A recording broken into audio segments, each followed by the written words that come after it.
കുഞ്ഞുങ്ങൾ ജനിക്കുമ്പോൾ 10-ൽ താഴെ ബേബീസ് ലോസ് ആകുന്നുണ്ട് എന്ന് വെച്ച് കഴിഞ്ഞാൽ അത് പ്രകൃതി നിയമമാണ്. അതിൽ കുഞ്ഞുങ്ങൾക്ക് എന്തെങ്കിലും കേടുകളൊക്കെ ഉണ്ടാകും. നമുക്ക് എല്ലാ പ്രശ്നങ്ങളും ഒന്നും സ്കാനിങ്ങിൽ കണ്ടുപിടിക്കാൻ പറ്റില്ല. ഇപ്പോൾ ജീൻ മ്യൂട്ടേഷൻ, അതേമാതിരി ഇൻബോൺ എറേഴ്സ് ഓഫ് മെറ്റബോളിസം, ഇതൊന്നും നമുക്ക് സ്കാനിങ്ങിൽ കണ്ടുപിടിക്കാൻ പറ്റില്ല.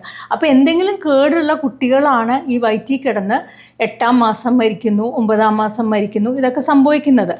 അത് കുട്ടിയുടെ കുഴപ്പം കൊണ്ടാണ്, അമ്മയുടെ കുഴപ്പമോ നോക്കുന്ന ഡോക്ടറിൻ്റെ കുഴപ്പം കൊണ്ടല്ല. ഞാൻ ഡോക്ടർ സ്മിതി ജോർജ്, സീനിയർ ഗൈനക്കോളജിസ്റ്റായിട്ട് വർക്ക് ചെയ്യുന്നു. വി ആർ പ്രഗ്നൻറ്റ് സീരീസിൻ്റെ 2nd എപ്പിസോഡിലേക്ക് സ്വാഗതം. പ്രഗ്നൻസി ടെസ്റ്റ് പോസിറ്റീവായ ഉടനെ തന്നെ ഗൈനക്കോളജിസ്റ്റിനോട് ചോദിക്കുന്ന ഒരു ചോദ്യമാണ്, ഡോക്ടറെ ബെഡ് റെസ്റ്റിൻ്റെ വല്ല ആവശ്യമുണ്ടോ, യാത്രയ്ക്കൊക്കെ പോകാൻ പറ്റുമോ? സ്വാഭാവികമാണിത്. കഴിഞ്ഞ തലമുറയിൽ ഒരു 2 തലമുറ മുമ്പ് സ്ത്രീകൾ ഒത്തിരി അധ്വാനിച്ച് ജോലി ചെയ്യുന്ന ഒരു കാലഘട്ടം ഉണ്ടായിരുന്നു. അപ്പോൾ ഈ പ്രഗ്നൻസി ടൈമിൽ മാത്രമേ അവർക്ക് കുറച്ച് റെസ്റ്റ് കിട്ടുള്ളായിരുന്നു. അപ്പോൾ ഈ ഒരു ചോദ്യത്തിന് ഉത്തരം പറയാൻ ഞാൻ എൻ്റെ ഒരു എക്സ്പീരിയൻസ് ഷെയർ ചെയ്യാണ്. അഞ്ജലി എന്ന് പറഞ്ഞൊരു പെൺകുട്ടി BSc നേഴ്സാണ്. അപ്പോൾ അവൾ IELTS ഒക്കെ പാസ്സായി ഇരിക്കുന്ന ഒരു സമയത്താണ് അവളുടെ മാരേജ് കഴിയുന്നത്. ഈ മാരേജ് കഴിഞ്ഞ് ഒരു 3 മാസത്തിൻ്റെ ഉള്ളിൽ അവൾക്ക് ഡൽഹിയിലേക്ക് ഈ ജോലിയുമായി ബന്ധപ്പെട്ട് ഒരു ഇൻ്റർവ്യൂവിന് പോകേണ്ടി വന്നു. പീരീഡ് മിസ് ചെയ്തുകൊണ്ട് തലേദിവസം ഇവൾ പ്രഗ്നൻസി ടെസ്റ്റ് നോക്കി, അത് പോസിറ്റീവാണ്. പക്ഷേ വീട്ടുകാരോടോ ആരോടും അതിനെപ്പറ്റി പറഞ്ഞില്ല. അങ്ങനെ ഡൽഹിയിലേക്ക് ട്രെയിനിൽ യാത്ര ചെയ്തു. ഇൻ്റർവ്യൂ ഒക്കെ അറ്റൻഡ് ചെയ്തു. അവിടെ കുറച്ച് ഫ്രണ്ട്സും റിലേറ്റീവ്സും ഉണ്ടായിരുന്നു. അവരുടെ വീട്ടിൽ പോയി പൈനാപ്പിളോ കപ്ലങ്ങയോ അങ്ങനെ എന്തോ ഫ്രൂട്ട്സൊക്കെ കഴിച്ചു. ഇതൊക്കെ കഴിച്ച് തിരിച്ച് ട്രെയിനിൽ യാത്ര ചെയ്ത് വീട്ടിലെത്തിക്കഴിഞ്ഞപ്പോൾ നല്ല ബ്ലീഡിങ് തുടങ്ങി. അങ്ങനെയാണ് എൻ്റെ ഹോസ്പിറ്റലിലേക്ക് കൊണ്ടുവരുന്നത്. ഓൾറെഡി ബേബി അബോർട്ട് ചെയ്യുന്ന ഒരു സ്റ്റേജ് ആയിരുന്നു. അങ്ങനെ അതിനുള്ള വേണ്ട ചികിത്സകളൊക്കെ ചെയ്ത് കഴിഞ്ഞപ്പോഴാണ് അഞ്ജലി ഭയങ്കര മൂഡ് ഓഫ് ആയിട്ട് റൗണ്ട്സിന് ഞാൻ കണ്ടത്. എന്താണെന്ന് ചോദിച്ചപ്പോൾ പറഞ്ഞു, എൻ്റെ ഡോക്ടറെ എല്ലാവരും കൂടി എന്നെയാണ് കുറ്റപ്പെടുത്തുന്നത്. നീ എന്തിനാണ് ഈ പ്രഗ്നൻസി ടെസ്റ്റ് പോസിറ്റീവായ കാര്യം ഞങ്ങളോട് മറച്ചു വെച്ചത്? എന്തിനാണ് ട്രെയിനിൽ കുത്തിപ്പിടിച്ചിരുന്ന് യാത്ര ചെയ്തത്? ഈ പൈനാപ്പിളൊന്നും കഴിക്കാൻ പാടില്ല, നിനക്ക് അറിഞ്ഞൂടെ? അങ്ങനെ പല പല ഉപദേശങ്ങൾ അവൾക്കും അവളുടെ റിലേറ്റീവ്സിൽ നിന്നും ഫ്രണ്ട്സിൻ്റെ നിന്നൊക്കെ കിട്ടി. ഇവൾ ആകെ മൂഡ് ഔട്ടായിരുന്നു. അങ്ങനെ ഇരിക്കുമ്പോൾ ഞാൻ ഇവളുടെ ഈ ഫാമിലി മെമ്പേഴ്സിനെയൊക്കെ വിളിച്ചു കൊടുത്ത് കുറച്ച് കാര്യങ്ങൾ എക്സ്പ്ലെയിൻ ചെയ്തു. ഇപ്പോൾ നമ്മൾ പ്രഗ്നൻസിയുടെ കാര്യം പറയുകയാണെങ്കിൽ, ഇപ്പോൾ 100 പേർക്ക് പ്രഗ്നൻസി ടെസ്റ്റ് പോസിറ്റീവായെന്ന് വിചാരിക്കാം. അതിൻ്റെ ഉള്ളിൽ 90 എണ്ണം മാത്രമേ ഫസ്റ്റ് 3 മാസം തരണം കഴിഞ്ഞ് കടക്കുകയുള്ളൂ. അത് നമ്മൾ പ്രകൃതിയുടെ ഒരു എക്സാമ്പിൾ എടുത്ത് പറയുകയാണ്. എൻ്റെ കയ്യിൽ ഇപ്പോൾ ഇങ്ങനെ ഒരു 100 വിത്ത് ഉണ്ടെന്ന് വിചാരിക്കുക, മുളപ്പിച്ച വിത്ത്. ഇത് ഞാൻ മണ്ണിൽ പാകിയാൽ നമുക്ക് പ്രതീക്ഷിക്കാം ഒരു 90 എണ്ണമെങ്കിലും വലുതായി മുളച്ചു വരുമെന്ന്. ഇതേമാതിരി തന്നെയാണ് ആദ്യത്തെ 3 മാസം. ആദ്യത്തെ 3 മാസം ഒരു 10% ബേബീസ് ലോസ് ആകും. ഇത് പ്രകൃതി നിയമമാണ്. അത് അപ്പൻ്റെ കുഴപ്പമോ അമ്മയുടെ കുഴപ്പമോ അല്ല.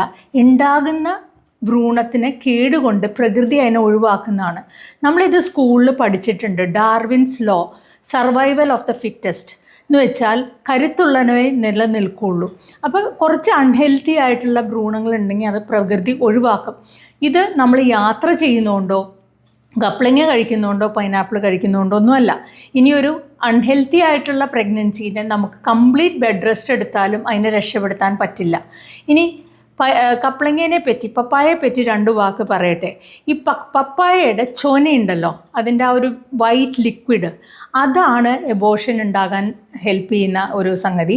അപ്പോൾ അത് റോ പപ്പായ, പച്ച പപ്പായയുടെ ചൊന, അതേമാതിരി കുരുവിന് ചുറ്റുമുള്ള ആ ചൊനയൊക്കെയാണ് എബോർഷൻ ആകാനായിട്ട് ഉപയോഗിക്കുന്നത്. ഈ പച്ച പപ്പായ നമ്മൾ കറി വെച്ച് കഴിക്കുമ്പോൾ ഈ പെപ്പൈൻ എന്ന് പറഞ്ഞ എൻസൈം വെച്ചാൽ ഈ എബോർഷൻ ഉണ്ടാക്കുന്ന എൻസൈം ഡീനേച്ചർഡ് ആവും. അതൊരു പ്രോട്ടീനാണ്. അപ്പോൾ അത് കഴിഞ്ഞാൽ പപ്പായയ്ക്ക് ഒരു പ്രശ്നവും അതിലുണ്ടാവില്ല.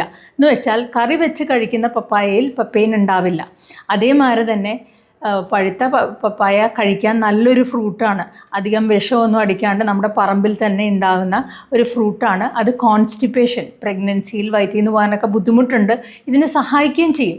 അപ്പോൾ ഈ പപ്പായ ഒരു കാലത്തും ഒരു എബോർഷൻ ഉണ്ടാക്കില്ല എന്ന് നിങ്ങൾ മനസ്സിലാക്കണം.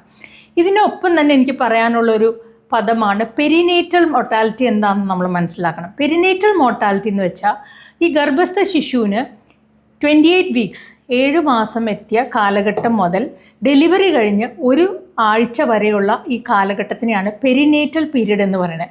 എന്ന് വെച്ചാൽ ഇപ്പോൾ ഒരു ചെടി വളർന്ന് ഏകദേശം ഇത്രയൊരു തൈയാണെന്ന് വിചാരിക്കാം.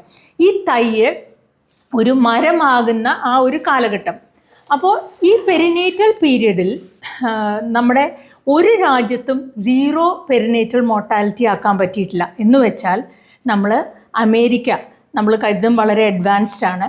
അവിടെ 1000 ലൈവ് ബേർത്ത് അല്ലെങ്കിൽ കുഞ്ഞുങ്ങൾ ജനിക്കുമ്പോൾ 10ൽ താഴെ ബേബീസ് ലോസ് ആകുന്നുണ്ട്.